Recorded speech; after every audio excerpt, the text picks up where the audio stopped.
आकाशवाणीचं हे नागपूर केंद्र आहे. प्रसारित करीत आहोत प्रादेशिक मराठी बातम्या.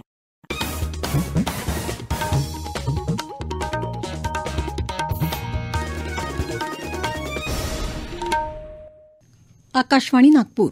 स्वाती सोनपेटकर आपल्याला प्रादेशिक बातम्या देत आहे. ठळक बातम्या. मेरी माटी मेरा देश अभियानाचा समारोप नवी दिल्लीत पंतप्रधानांच्या उपस्थितीत कर्तव्यपथावर होणार. मराठा आरक्षणासाठी 3 निवृत्त न्यायमूर्ती यांची समिती गठीत करण्याचा निर्णय.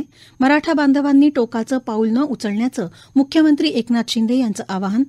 शिवसेना आणि राष्ट्रवादी काँग्रेस आमदारांच्या अपात्रते प्रकरणाची सुनावणी 31 डिसेंबरपूर्वी पूर्ण करण्याचे सर्वोच्च न्यायालयाचे विधानसभा अध्यक्षांना आदेश. आणि राज्यातील महिला बचत गटांची संख्या 60 लाखांवरून 2 कोटींवर नेणार. मुख्यमंत्री एकनाथ शिंदे यांची यवतमाळच्या शासन आपल्या दारी कार्यक्रमात घोषणा.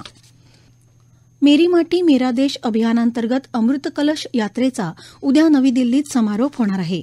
आझादी का अमृत महोत्सवाच्या समारोपानिमित्त आयोजित या कार्यक्रमात पंतप्रधान नरेंद्र मोदी सहभागी होणार आहेत. या कार्यक्रमात पंतप्रधान अमृत वाटिका आणि अमृत महोत्सव स्मारकाचं उद्घाटन करणार आहेत. देशातल्या युवकांसाठी युवाशक्तीची एकजूट घडवण्यासाठी माझा युवा भारत या संघटनेची सुरुवात देखील उद्या पंतप्रधानांच्या हस्ते होणार आहे. मेरी माटी मेरा देश या अभियानाच्या सांगता समारंभात सहभागी होण्यासाठी 36 राज्य आणि केंद्रशासित प्रदेशातील प्रतिनिधी नवी दिल्लीत दाखल झाले आहेत. देशाच्या कानाकोपऱ्यातून ही माती 7,500 कलशांमध्ये गोळा करण्यात आली आहे. मराठा समाजाला न्यायालयात टिकणारं आरक्षण देण्याचा सरकारचा प्रयत्न आहे. निवृत्त न्यायमूर्ती भोसले, गायकवाड आणि शिंदे यांची समिती गठीत करण्याचा निर्णय घेतला असून ही समिती मराठा आरक्षण देण्यासंदर्भात आणि मराठा आरक्षण न्यायालयात टिकण्यासंदर्भात मार्गदर्शन करेल, अशी माहिती मुख्यमंत्री एकनाथ शिंदे यांनी पत्रकार परिषदेत दिली. मराठा आरक्षण आणि सुविधांसाठी गठीत केलेल्या मंत्रिमंडळ उपसमितीची बैठक मुख्यमंत्री शिंदे यांच्या अध्यक्षतेखाली सह्याद्री अतिथीगृह इथं झाली. त्यानंतर झालेल्या पत्रकार परिषदेत मुख्यमंत्री शिंदे बोलत होते. मुख्यमंत्री शिंदे म्हणाले की मराठवाड्यातील मराठा समाजास मराठा कुणबी मराठा जातीचं जात प्रमाणपत्र देण्याच्या प्रक्रियेमध्ये आवश्यक त्या अनिवार्य पुराव्यांची वैधानिक आणि प्रशासकीय तपासणी करण्याबाबत तसंच तपासणीअंती मराठा समाजास मराठा कुणबी मराठा जात प्रमाणपत्र देण्याची कार्यपद्धती विहित करण्यासाठी गठीत केलेल्या न्यायमूर्ती संदीप शिंदे यांच्या समितीचा अहवाल उद्या मंत्रिमंडळ बैठकीत स्वीकारला जाईल. आंदोलकांनी देखील सरकारची भूमिका समजून घेत सहकार्य करावं. मराठा समाज बांधवांनी टोकाचं पाऊल उचलू नये. आंदोलकांनी शांततेचा मार्ग सोडू नये असं आवाहनही मुख्यमंत्री शिंदे यांनी केलं. पुरावे सापडलेल्यांना प्रमाणपत्र दिलं जाईल असं त्यांनी प्रतिपादन केलं. तर मराठा समाजाला सरसकट कुणबी प्रमाणपत्र देण्याचा मनोज जरांगेंचा आग्रह कायम आहे. मराठा आरक्षणाच्या मागणीसाठी काही लोकप्रतिनिधींनी आपले राजीनामे सुद्धा दिले आहेत. काल हिंगोलीचे खासदार हेमंत पाटील यांनी राजीनामा दिल्याचं जाहीर केल्यानंतर आज बीड जिल्ह्यातील गेवराई येथील भाजपाचे आमदार लक्ष्मण पवार यांनी विधानसभा अध्यक्षांकडे आमदारपदाचा राजीनामा सोपवला.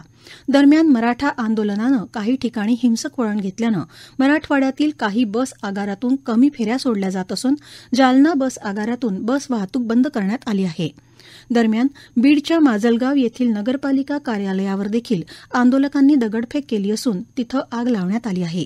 तसंच जरांगे पाटील यांच्याबद्दल अपशब्द वापरणारे राष्ट्रवादी काँग्रेस पक्षाचे आमदार प्रकाश सोळंके यांच्या घरावर, राष्ट्रवादीच्या कार्यालयावर तसंच दुचाकीच्या दुकानावर दगडफेक करून काही ठिकाणी गाड्यांची जाळपोळीची घटना घडली आहे.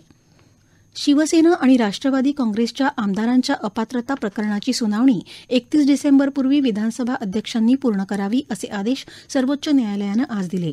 विधिमंडळाच्या हिवाळी अधिवेशनाच्या काळात सुनावणी होऊ शकणार नाही, त्यामुळे अतिरिक्त वेळ देण्याची मागणी विधानसभा अध्यक्षांच्या वतीनं सॉलिसिटर जनरल तुषार मेहता यांनी केली. मात्र सरन्यायाधीश धनंजय चंद्रचूड यांनी ती मागणी स्पष्टपणे फेटाळली. गोव्यात सुरू असलेल्या 37व्या राष्ट्रीय क्रीडा स्पर्धेत महाराष्ट्राच्या खात्यावर सध्या 46 सुवर्ण, 29 रौप्य, 31 कांस्य अशी 106 पदकं असून पदक तालिकेत महाराष्ट्र अव्वल स्थानी आहे.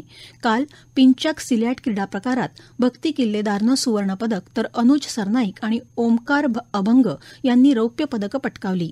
जलतरणाच्या पहिल्या दिवशी महाराष्ट्राच्या खेळाडूंनी 2 रौप्य आणि 1 कांस्य पदक जिंकलं, तर भारोत्तोलनात अखेरच्या दिवशी महिलांच्या 87 किलो वजनी गटात महाराष्ट्राच्या योगिता खेडकरनं कांस्य पदक पटकावलं. 60 लाख महिलांची बचत गटांमध्ये नोंद असून ही संख्या 2 कोटींपर्यंत नेण्याचा मानस असून महिलांना स्वावलंबी करण्यासाठी सरकार कटिबद्ध आहे असं प्रतिपादन मुख्यमंत्री एकनाथ शिंदे यांनी केलं. लेक लाडकी योजना हे त्या दिशेनं घेतलेलं पाऊल आहे असंही ते म्हणाले. शासन आपल्या दारी अभियानाचा यवतमाळ जिल्हास्तरीय कार्यक्रम आज यवतमाळ शहरानजीक किन्ही या गावाजवळ आयोजित करण्यात आला. त्यावेळी संबोधित करताना ते बोलत होते. या प्रादेशिक बातम्या आपण आकाशवाणीच्या नागपूर केंद्रावरून ऐकत आहात. आमच्या केंद्रावरील सर्व बातम्या ऐकण्यासाठी आणि ताज्या घडामोडी जाणून घेण्यासाठी Marathi news Nagpur all India radio या आमच्या युट्यूब चॅनलला नक्की सबस्क्राईब करा. पंतप्रधान नरेंद्र मोदी यांना विविध प्रसंगी मिळालेल्या भेटवस्तूंच्या ई-लिलावाचा 5वा टप्पा उद्या समाप्त होत आहे. 2019 सालापासून झालेल्या 4 टप्प्यांमध्ये सुमारे 7,000 भेटवस्तूंचा लिलाव करण्यात आला. 5व्या टप्प्यात 912 वस्तूंचा लिलाव होत आहे. या लिलावातून मिळणारं उत्पन्न नमामि गंगे या गंगा नदी संवर्धनासाठीच्या उपक्रमाला दिलं जाणार आहे. देशभरात ग्रामीण भागाची कनेक्टिव्हिटी बळकट करण्यासाठी आता 10,000 ई-बसेस सुरू करण्यात येणार आहेत. या बसेस खेड्यांना त्यांच्या जिल्ह्यातल्या शहरांशी जोडणार आहेत.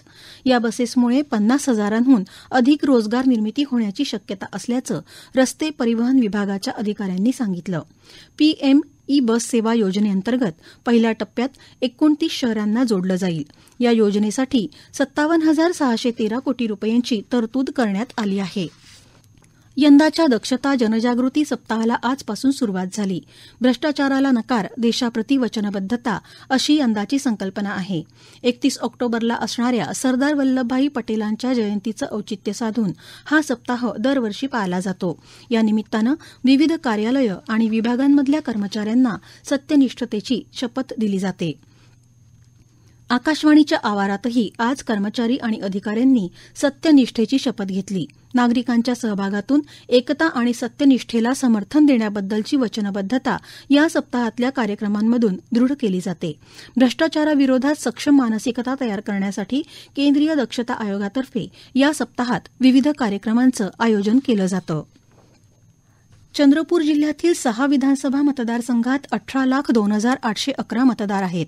यामध्ये 100 ते 109 वर्ष वयोगटाचे 616 तर 110 ते 119 वयोगटातील 4 मतदार आहेत, अशी माहिती चंद्रपूरचे जिल्हाधिकारी विनय गौडा यांनी दिली. भारत निवडणूक आयोगानं पुनरीक्षण कार्यक्रमांतर्गत मतदार यादीत नाव नोंदणी करण्याकरिता विशेष मोहीम राबवण्याबाबत सूचना दिल्या आहेत, असंही ते म्हणाले. महाराष्ट्रात जागतिक गुंतवणूक वाढवण्याच्या दृष्टीनं विविध देशांशी परस्पर समन्वय वाढवण्यासाठी विशेष प्रयत्न व्हावेत. स्टार्टअप आणि नवोपक्रम सुरू करणाऱ्यांना विशेष प्रोत्साहन मिळावं.